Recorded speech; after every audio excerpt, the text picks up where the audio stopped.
السلام علیکم ورحمۃ اللہ وبرکاتہ۔ محترم دینی بھائیوں اور عزیز طالبات اور بہنوں اور عزیز طالبات، بسم اللہ الرحمن الرحیم وبہ نستعین۔ اس سے پہلے درس میں ہم لوگوں نے 42واں باب مکمل کر لیا تھا۔ آج 43واں جو ہے میں پڑھتا ہوں۔ باب الانصات للعلماء به قال حدثنا حجاج بن منحال قال حدثنا شعبة قال أخبرني علي بن مدرك عن أبي زرعة عن جرير رضي الله عنه عن النبي صلى الله عليه وسلم قال له في حجة الوداع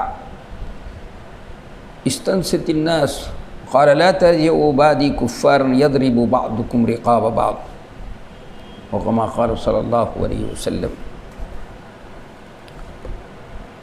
پہلے اس کا ترجمہ کرتے ہیں، پھر اس کے بعد مقصد جو ہے کہ علماء کی بات سننے کے لیے چپ رہنے کا باب، علماء کی بات سننے کے لیے چپ رہنے کا باب۔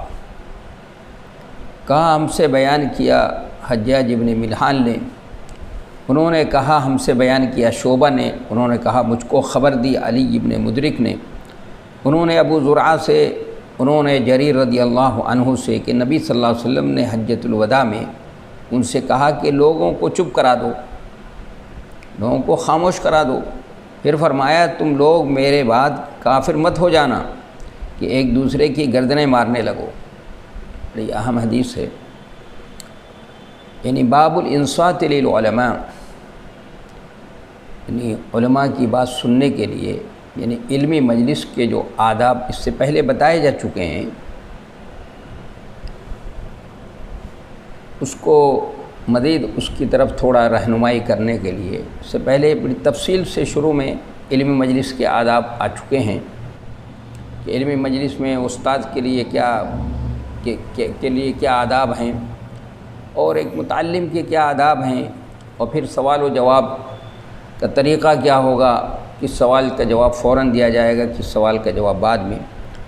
دوسری بات اب یہ باب قائم کر کے بتانا چاہتے ہیں کہ علمی مجلس کے آداب میں سے ایک یہ بھی ہے کہ خاموش رہا جائے۔ خاموش آدمی رہے گا تو بھی عالم کی بات کو، استاد کی بات کو غور سے سن سکتا ہے، اور غور سے سنے گا تو سمجھے گا تو اس کو سینے میں محفوظ کر لے گا اور اس کے مطابق پھر عمل بھی کرے گا۔ اس لیے امام بخاری رحمۃ اللہ علیہ نے یہ باب قائم کیا ہے، اور اس میں ایک حدیث نقل کی ہے جو جریر ابن عبداللہ البجلی کے روایت ہے کہ نبی صلی اللہ علیہ وسلم نے ان سے حجۃ الوداع کے موقع پر فرمایا۔ حجۃ الوداع میں چونکہ لوگ بہت زیادہ تھے، آپ کے پاس مجمع کثیر ہے، اور لاؤڈ اسپیکر وغیرہ کا نظم نہیں، اس زمانے میں آواز کو پہنچانے کا طریقہ یہی تھا کہ آدمی اپنی آواز کو بلند کرے۔ تو نبی صلی اللہ علیہ وسلم کبھی ایک بات کو 3 مرتبہ کہتے تھے۔ مثلا آپ نے بات کہی، پھر دوسرے نے ادھر سے بات کہہ دی، پھر آپ نے ادھر رخ کر کے کیا، پھر کبھی سامنے رخ کر کے کیا، پھر ادھر رخ کر کے کیا۔ تو اس طرح سے کوئی اہم بات ہوتی تھی تو آپ مختلف انداز سے کہہ دیتے تھے۔ تو اس لیے مجمع کثیر ہے، بہت سارے لوگ ہیں، اور بڑی اہم بات آپ کہنے جا رہے ہیں، فرمانے جا رہے ہیں، اس لیے آپ صلی اللہ علیہ وسلم نے ان سے کہا استنصت الناس۔ حجۃ الوداع میں ایک بڑا مجمع تھا، اور آپ کو حج کے ارکان کی تعلیم دینی تھی، اس لیے ضروری تھا کہ پہلے لوگوں کو خاموش کرایا جائے تاکہ آپ کی آواز تمام لوگوں تک پہنچ سکے اور غور سے سن سکیں لوگ۔ اس سے ثابت ہوتا ہے کہ دینی اور علمی مجلس میں خاموش رہا جائے اور غور سے سنا جائے، اور اگر کوئی بات کرے تو اس کو چپ کرا دیا جائے۔ تو آپ نے ان سے کہا استنصت الناس، لوگوں کو چپ کرا دو۔ تو انصات اور استماع میں اس طرح فرق بیان کیا جاتا ہے کہ انصات عام ہے اور استماع خاص ہے، اس لیے کہ جو آدمی غور سے کسی کی بات سنے گا تو وہ خاموش ضرور رہے گا، لہذا استماع کے ساتھ انصات ضروری ہے، یعنی غور سے سننے کے لیے خاموش رہنا ضروری ہے۔ لیکن اگر کوئی خاموش ہے تو ضروری نہیں کہ وہ غور سے سن بھی رہا ہو، اس لیے کہ ممکن ہے اس خاموشی میں وہ کچھ اور سوچ رہا ہو اور بات پر دھیان نہ دے اور بات پر دھیان نہ ہو۔ یہاں انصات ہے لیکن استماع نہیں ہے۔ اور قرآن مجید میں قرآن کے سننے کے لیے جو آیت کریمہ ہے وَإِذَا قُرِئَ الْقُرْآنُ فَاسْتَمِعُوا لَهُ وَأَنصِتُوا میں دونوں ہے، یعنی اور بعض علماء نے تو یہ بتایا انصات کام ہے مطلب ہوتا ہے کہ نظر جو ہے اس کو جو پڑھ رہا ہے اس کی طرف ہو، اس کے چہرے پہ، اور کان جو ہے یہ ہے کہ اس کی طرف اس کی بات کو سننے کی طرف متوجہ ہو۔ تو انصات آنکھ کا کام ہوا اور استماع جو ہے وہ کان کا کام ہے۔ سفیان ثوری رحمۃ اللہ علیہ نے جو بہت بڑے عالم ہیں، علم کا 5 مرحلہ بتایا ہے کہ علم کے 5 مرحلے ہیں۔ ایک مرحلہ استماع کا ہے، اور اس کے بعد دوسرا مرحلہ انصات کا ہے، اور ایک مرحلہ علم حفظ کا ہے کہ اس کو محفوظ کر لیا جائے۔ پھر اس کے بعد چوتھا مرحلہ ہوتا ہے عمل کا، اور 5واں اور آخری مرحلہ ہے نشر اشاعت، اس کو پھیلانے کا۔ تو آپ نے ان سے فرمایا کہ لوگوں کو خوش کرا دو، ارے خاموش کر دو، چپ کرا دو۔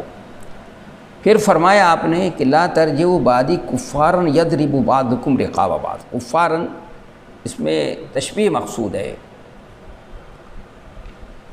مقصود تشبیہ ہے، مطلب یہ ہے کہ جیسے کافر ایک دوسرے سے لڑتے اور جھگڑتے ہیں اور قتل و خوریدی کرتے ہیں، ویسے ہی تم آپس میں قتل و خوریدی مت کرنا، یہ تمہارا کام نہیں، کافروں کا کام ہے۔ یعنی آپ صلی اللہ علیہ وسلم کی آمد سے پہلے جو حالات تھے دنیا کے، وہ حالات یہی تھے۔ اس وقت کے عربوں کا طر امتیاز تھا معمولی باتوں پہ لڑنا، جھگڑنا، خوریدی، قتل و غارت گری، خون خرابہ۔ آپ کی تربیت سے، آپ کی صحبت کی وجہ سے وہ لوگ کیا ہو گئے، بھائی بھائی بن گئے، اور ایسے بھائی کہ انسانی تاریخ میں اس کی نظیر نہیں ملتی۔ ایثار و قربانی کا وہ نمونے، وہ مثالیں پیش کی ہیں کہ جس کی اس انسانی تاریخ میں اس کی نظیر نہیں ملتی۔ تو آپ بڑی دل سوزی کے ساتھ، بڑی اس کے ساتھ سوز و گداز کے ساتھ اپنے ساتھیوں سے، اپنے شاگردوں سے فرما رہے ہیں کہ دیکھو میرے بعد ایسا نہ ہو کہ تم پھر جو ہے اسی پرانی روش کی طرف لوٹ جاؤ اور تم ایک دوسرے کی گردن ماننے لگو۔ ایسا اگر ہوا تو یہ اچھا نہیں ہوگا۔ یہ گویا میری تعلیم و تربیت کا جو ہے پھر فائدہ کیا ہوا؟ جو میں نے تم کو سکھایا ہے اور جو تمہیں بتایا ہے اور جن خطوط پہ تمہاری تربیت کے ہے، ان خطوط پر قائم اور دائم رہنا۔ یہ مطلب نہیں ہے کہ اس سے کوئی یہ سمجھ لے کہ کوئی یعنی معصیت کے ارتکاب کرنے سے، چونکہ یہ ایک معصیت ہے ایک دوسرے کی گردن مارنا، تو کوئی کافر ہو جاتا ہے، ایسی بات نہیں ہے۔ کفر جو ہے وہ مختلف معنی میں استعمال ہوتا ہے، کفر حقیقی معنی میں بھی ہوتا ہے اور کفر مجازی معنی میں ناشکری، کفر جو ہے کفران نعمت کے معنی میں بھی ہوتا ہے۔ تو ارے اللہ تبارک و تعالیٰ نے اب تمہیں ایمان کی دولت کی وجہ سے ایک دوسرے کے خون کو ایک دوسرے کے اوپر حرام قرار دیا ہے، تو اس نعمت کی قدر کرنا، ایسا نہ ہو کہ تم اس کی ناقدری کرو، اس کی ناشکری کرو، کہ ایک دوسرے کی گردن ماننے لگو۔ لیکن اگر تشبیہ کا معنی مان لیا جائے تو پھر کوئی اشکال ہی نہیں ہے۔ تو میں نے کہا یہ تشبیہ مقصود ہے، مطلب یہ ہے کہ جیسے کافر ایک دوسرے کی گردن مانتے ہیں اس طرح سے مت ہو جانا۔ یہ مطلب نہیں ہے کہ اس کے کرنے سے کافر ہو جائے گا۔ اور اس طرح کے بے شمار حدیثیں ہیں جس کی علماء نے اسی انداز کی جو ہے توجیہ اور تشریح کی ہیں، بے شمار تک ہیں۔ مثلا کوئی یہ کہتا ہے کسی اپنے مسلمان بھائی کو اے کافر کہہ کر پکارے، اور کافر کہے تو ان دونوں میں سے ایک کی طرف کلمہ کفر لوٹ جائے گا۔ اگر وہ کافر ہے تو ٹھیک ہے، ورنہ اسی کی طرف لوٹ جائے گا تو مثلا کیا کافر ہو جائے گا؟ نہیں، اس کی نحوست اس کی طرف لوٹ سکتی ہے، یا یہ اس کا عمل جو ہے کافروں کا سا عمل ہے۔ یہ ساری توجیحات اس طرح انداز کی جو ہیں وہ کی جاتی ہیں۔ تو گویا نبی علیہ الصلاۃ والسلام نے بڑے یعنی بڑے سوز و گداز کے ساتھ اپنی آخری تقریر میں یہ فرمایا کہ جو میں نے تمہیں تعلیمات دی ہیں، جو تمہیں ہدایات دی ہیں، جو تمہیں میں نے بتایا ہے، جس انداز سے تمہاری تربیت کی ہے، اس پہ جو ہے قائم دائم رہنا، ثابت قدم رہنا۔ ایسا نہ ہو کہ پھر پرانی روش کی طرف جو ہے لوٹ جاؤ۔ اگر لوٹ گئے تو پھر تو تربیت کا کوئی فائدہ ہی نہیں ہوگا۔ یہ تو اس سے جو امام بخاری رحمۃ اللہ علیہ ثابت کرنا چاہ رہے تھے کہ یہ علماء کی بات سننے کے لیے چپ رہنا چاہیے، علمی مجلس میں خاموشی اختیار کرنا چاہیے تاکہ سب لوگ بات غور سے سن لیں اور سمجھ لیں، پھر دوسروں تک اس کو کیا کریں سمجھ کر کے پہنچا دیں۔ آگے باب ہے باب ما یستحب للعالم اذا سئل ای الناس عالم فیکل العلم الی اللہ۔ بی قال حدثنا عبداللہ بن محمد قال حدثنا سفیان قال حدثنا عمرو قال اخبرنی سعید بن جبیر قال قلت لابن عباس ان نوفا البکالی یزعم ان موسیٰ لیس بموسیٰ بنی اسرائیل انما هو موسیٰ آخر فقال ابن عباس كذب عدو اللہ۔ حدثنا ابی بن کعب عن النبی صلی اللہ علیہ وسلم قام موسى النبی خطیبا فی بنی اسرائیل فسئل ای الناس عالم فقال انا عالم فعتب اللہ علیہ اذ لم يرد العلم الیہ فاوحى اللہ الیہ ان عبدا من عبادی بمجمع البحرین هو عالم منك قال رب وكيف به فقيل له احمل حوتا في مقتل فإذا فقدته فهو ثم وانطلق فتاه يوشع بن نوح وحمل حوتا في مقتل حتى كان عند الصخرة وضع رؤوسهما ونام فانسل الحوت من المقتل فاتخذ سبيله في البحر سربا وكان لموسى وفتاه عجبا فانطلقا بقية ليلتهما ويومهما فلما أصبحا قال موسى لفتاه آتنا غداءنا لقد لقينا من سفرنا هذا نصبا ولم يجد موسى مسا من النصب حتى جاوز المكان الذي أمر به فقال له فتاه أرأيت إذا أوينا إلى الصخرة فإني نسيت الحوت قال موسى ذلك ما كنا نبغي فارتد على آثارهما قصصا فلما انتهيا إلى الصخرة إذا رجل مسجن بثوب أو قال تسجى بثوبه فسلم موسى فقال الخضر وأنا بأرضك السلام فقال أنا موسى وقال موسى بني إسرائيل قال نعم قال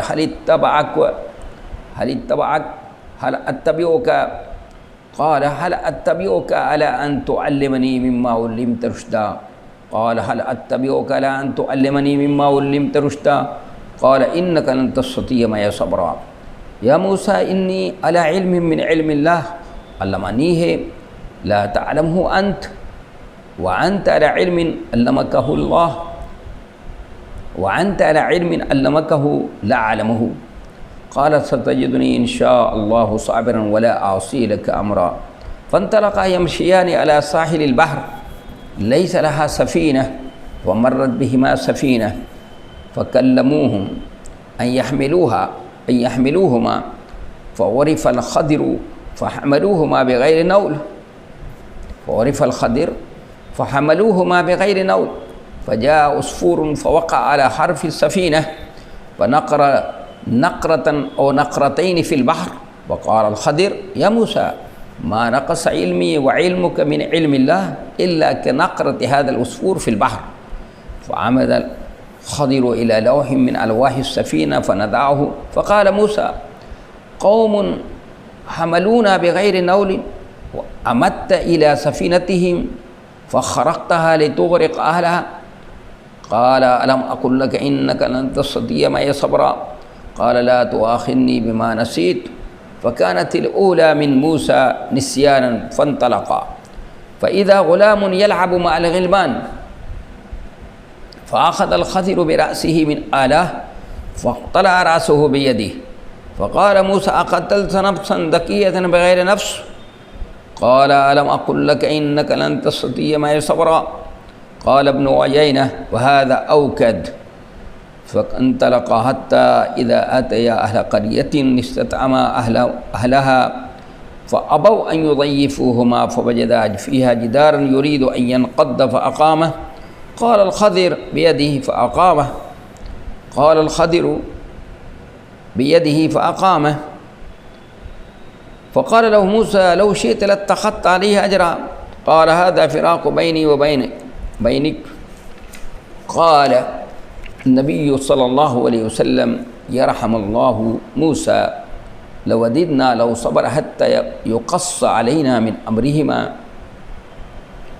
او كما قال صلی اللہ علیہ وسلم.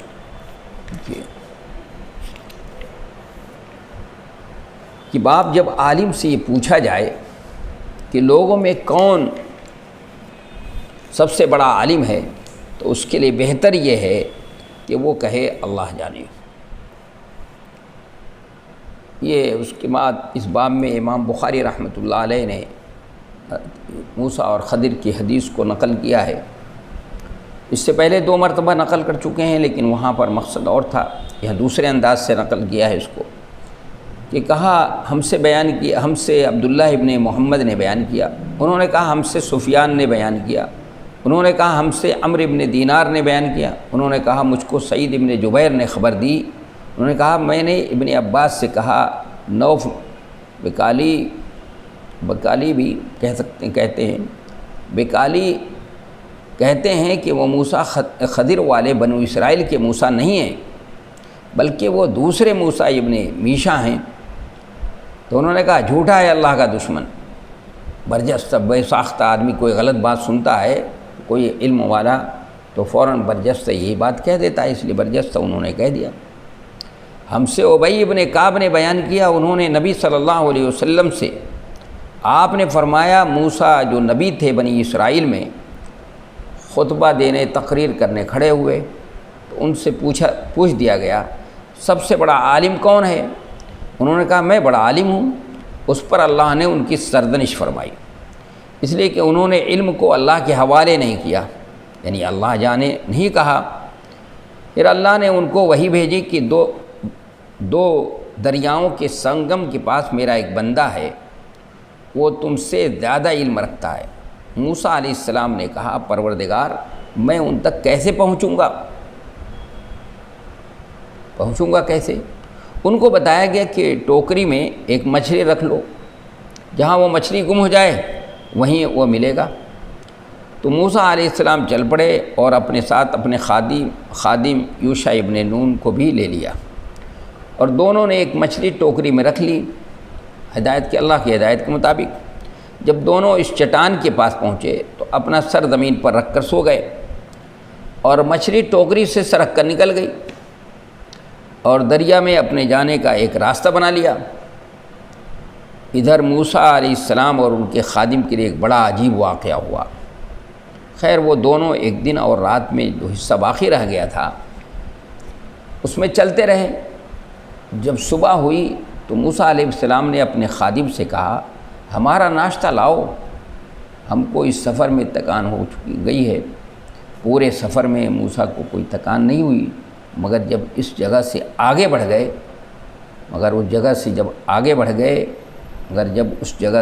بڑھ گئے جہاں ان کو جانے کا حکم دیا گیا تھا تو تکان ہوئی. تب ان کے خادم نے کہا آپ کو معلوم نہیں جب ہم لوگ چٹان کے پاس ٹھہرے تھے تو مچھلی نکل بھاگی اور میں آپ کو بتانا بھول گیا. موسیٰ علیہ السلام نے کہا اسی جگہ کی تو ہم کو تلاش تھی بھائی. پھر دونوں اپنا نشان قدم تلاش کرتے ہوئے واپس ہوئے. جب اس چٹان کے پاس پہنچے تو کیا دیکھا کہ ایک شخص کپڑا اوڑھے موجود ہے. موسیٰ علیہ السلام نے سلام کیا. جب خضر نے سلام سنا تو کہا یہ تمہارے دیش میں سلام کیسا؟ تو موسیٰ علیہ السلام نے کہا میں موسیٰ ہوں. خضر علیہ السلام نے پوچھا بنی اسرائیل کے موسیٰ؟ انہوں نے کہا ہاں.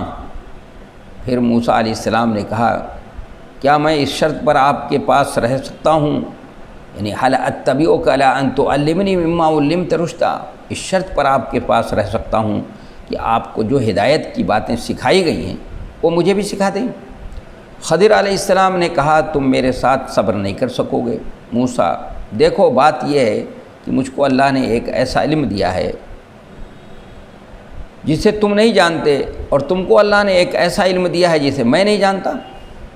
موسیٰ علیہ السلام نے کہا انشاءاللہ آپ مجھے صبر کرنے والوں میں پائیں گے، اور آپ کے کسی فرمان کی نافرمانی نہیں کروں گا۔ خیر سمندر کے کنارے کنارے دونوں پیدل ہی چلے، ان کے پاس کشتی نہیں تھی کہ سمندر پار جائیں۔ اتفاق سے ایک کشتی دونوں کے پاس سے گزری، تو کشتی والوں سے ان لوگوں نے بات کی کہ ہم کو بھی سوار کر لو۔ ان لوگوں نے خضر کو پہچان لیا اور بغیر کرائے کو ان کو سوار کر لیا۔ اتنے میں ایک گوریا آئی اور کشتی کے حاشیے پر بیٹھ کر سمندر میں ایک دو چونچ مار لیا۔ تو خضر نے موسیٰ علیہ السلام سے کہا دیکھو میرا اور تمہارا علم اللہ کے علم کے مقابلے میں ایسا ہی کم ہے جیسے اس چڑیا کے چونچ کا پانی سمندر کے پانی کے مقابلے میں۔ اس کے بعد خضر کشتی کے تختوں میں سے ایک تختے کی طرف اٹھے اور اس کو اکھاڑ دیا۔ اب موسیٰ علیہ السلام بول پڑے ان لوگوں نے تو ہم کو بغیر کرائے کے سوار کر لیا اور آپ نے ان کی کشتی ہی کو پھاڑ دی کہ سب لوگ ڈوب جائیں۔ خضر علیہ السلام نے کہا میں نے تم سے نہیں کہا تھا کہ تم میرے ساتھ قطعی صبر نہیں کر سکتے؟ موسیٰ علیہ السلام نے کہا مجھ سے بھول ہوئی، اس پر گرفت نہ کریں۔ نبی صلی اللہ علیہ وسلم فرماتے ہیں کہ موسیٰ کا یہ پہلا اعتراض بھول سے تھا۔ خیر دونوں آگے چلے تو کیا دیکھتے ہیں کہ ایک لڑکا دوسرے لڑکوں کے ساتھ کھیل رہا ہے۔ خضر نے اوپر سے اس لڑکے کا سر پکڑا اور اپنے ہاتھ سے اس کا سر اکھاڑ لیا۔ موسیٰ علیہ السلام نے پھر اعتراض کیا اور کہا بلا وجہ آپ نے ایک بے گناہ شخص کو مار ڈالا جس نے کسی کی جان نہیں ماری تھی۔ خضر نے کہا میں نے تم سے نہیں کہا تھا کہ بلا شبہ تم میرے ساتھ صبر نہیں کر سکتے؟ سفیان ابن عیینہ کہتے ہیں یہ دوسرا جملہ پہلے والے سے زیادہ سخت ہے۔ خیر پھر دونوں چلتے چلتے جب ایک گاؤں والوں کے پاس پہنچے تو ان سے کھانا مانگا۔ ان لوگوں نے مہمان نوازی سے انکار کر دیا۔ اس گاؤں میں ایک دیوار ملی جو گر رہی تھی۔ حضرت خضر نے اپنے ہاتھ سے اشارہ کیا اور دیوار سیدھی کر دی۔ حضرت موسیٰ علیہ السلام نے پھر اعتراض کر دیا اور کہا اگر آپ چاہتے تو اس کی مزدوری لے لیتے۔ خضر نے کہا بس یہ میرے اور تمہارے درمیان جدائی ہے۔ نبی صلی اللہ علیہ وسلم نے فرمایا اللہ موسیٰ علیہ السلام پر رحم فرمائے، ہم تو چاہتے تھے کہ موسیٰ صبر کرتے تو ان کی اور باتیں ہم سے بیان کی جاتی۔ یہ امام بخاری رحمۃ اللہ علیہ نے اب یہاں پر اس حدیث کو اس سے پہلے 2 مرتبہ اور نقل کر چکے ہیں، لیکن یہاں پر یہ بتانا چاہتے ہیں اس حدیث سے کہ جب کسی عالم سے پوچھا جائے، معلوم کیا جائے، کیا معلوم کیا جائے کہ لوگوں میں کون سب سے بڑا عالم ہے، تو بہتر اس کے لیے یہ ہے کہ وہ یہ کہے کہ اللہ جانے۔ یہ نہیں کہنا چاہیے کہ فلاں سب سے بڑے عالم ہیں، فلاں سب سے بڑے، نہیں، اس طرح کا جواب نہیں دینا چاہیے، بلکہ دب کا تقاضا یہ ہے کہ وہ کہے کہ اللہ جانے، یعنی اس معاملے کو اللہ کے سپرد کرے۔ اس میں وہی حضرت موسیٰ اور خضر کا واقعہ نقل کیا ہے، لیکن دوسرے انداز سے نقل کیا ہے اس کو، یہاں پر پہلے والے انداز سے نہیں ہے۔ اس میں نوف البکالی حافظ ابن حجر نے کہا ہے کہ نوف جو ہے، نوف نون کی فتح کے ساتھ، اور بکالی، یہ کچھ لوگوں نے بکالی پڑھا ہے لیکن یہ صحیح نہیں ہے، بکالی یا بکالی، یہ حمیر کی ایک شاخ ہے، اس سے ان کا تعلق ہے۔ ارے عالم فاضل تابعی ہیں، یہ اسرائیلیات کے بڑے ماہر تھے، یہ ان کا تذکرہ ہے یہ۔ تو اس میں یہ بیان کیا ہے کہ حضرت عبداللہ انہوں نے کہا کہ میں نے عبداللہ ابن عباس سے کہا کہ نوف بکالی کہتے ہیں کہ وہ موسیٰ خضر والے بنو اسرائیل کے موسیٰ نہیں ہیں، تو وہ نہیں ہیں۔ تو حضرت عبداللہ ابن عباس رضی اللہ عنہ نے بڑے سخت لہجے میں کہا کذب عدو اللہ، یہاں کذب خلاف واقع کے معنی میں ہے، یعنی خلاف واقع بات کہی ہے انہوں نے۔ تو انشاءاللہ یہ بات مکمل ہو چکی ہے، ارے گھنٹہ ہو چکا، ٹائم ہو چکا ہے، اب آئندہ والے درس میں انشاءاللہ اس کو مکمل کریں گے۔ وما توفیق الا باللہ، والسلام علیکم۔